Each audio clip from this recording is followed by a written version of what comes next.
Today in the news, we've got some Vox Media nonsense, Nintendo's Direct, and a naked 1660 Ti. What's up guys, I'm Snows, and this is your boot sequence.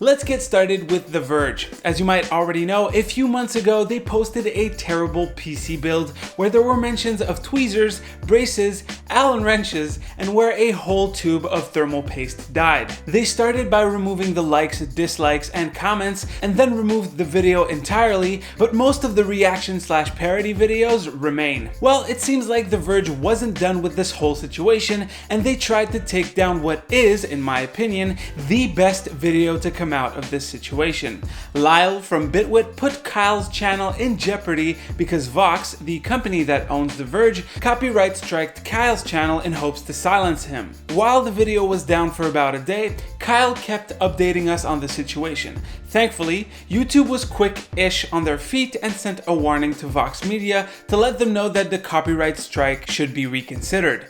The parody went back up and Lyle can now sleep knowing that he didn't ruin his alter ego's career. While the host of the PC build did have some backlash trying to insinuate that the criticism was racially motivated, I'm still going to give him a pass since I honestly doubt that he had anything to do with said copyright strike. Here, we saw a prime example of a company trying to erase something they did off the internet, and we all know how bad of an idea that is. The worst part, in my opinion, is that Vox Media could have easily avoided all that backlash if they simply admitted their mistake. Even better would have been to partner up with a YouTuber or simply make a correct version of that PC build guide. The tech community doesn't let mistakes slip by, but we are the perfect place for a redemption story. This is up to a certain point, and I think that Vox Media is very much past it now. I'm not going to delve into the YouTube side of the issue because we all know that they're trying their best, even though to some of us, it feels like it's still not enough. So I want to know what you guys think about my last point. Do you think that if they had made a corrected video and admitted to their mistakes, they could have gone out of this situation without the reputation that they have now? Let me know down below.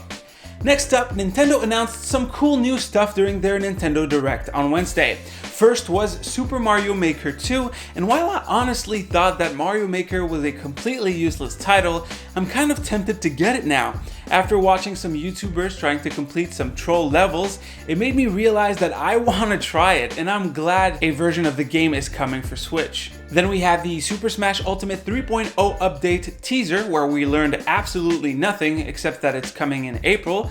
Assassin's Creed 3 is getting a remaster for Switch, but honestly, I think it looks pretty bad and the frame rate looks horrible. Fire Emblem 3 Houses, Hellblade, and Yoshi's Crafted World also got some extra trailers. Deltarune is getting a free release on the Switch, and Tetris got a Battle Royale mode for free on Nintendo Online. There were some other stuff like Final Fantasy 7 and 9 for the eShop, but the thing that I'm most curious about is this new game called Astral Chain. It looks like a cross of Odd Gene and JoJo's Bizarre Adventure in an open world game. Oh, and The Legend of Zelda Link's Awakening is getting a remaster where everything looks weird and where Goombas make an appearance. If you've seen the Direct, let me know what you guys are excited for down below.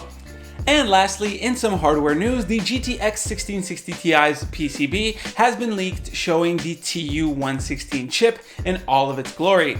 The full chip name is TU116400-A1, and it looks around 2/3 the size of the RTX capable TU106 in the RTX 2060. So far, each Turing die is smaller in size, but that doesn't mean that this card will forego features like tensor cores. It just means that there might be less of them. Anyways, according to the rumors, we are extremely close to the announcement/release date, so I guess we'll just have to wait and see if it does have more than just Turing stream processors. Once again, I'd love to know what you guys thought of the Nintendo Direct and of what you guys think The Verge could have done to get out of the hole that they dug themselves into. Do you think that they could still come back into the PC community after what they did? As usual, leave all of this in the comments down below. I'll be there to check it out. You can also leave a like, it'd be greatly appreciated. You can click right here to see the latest video, right here to subscribe to the channel. Stay frosty, and I'll see you guys on the next one. Monday, I think. Yeah, take care.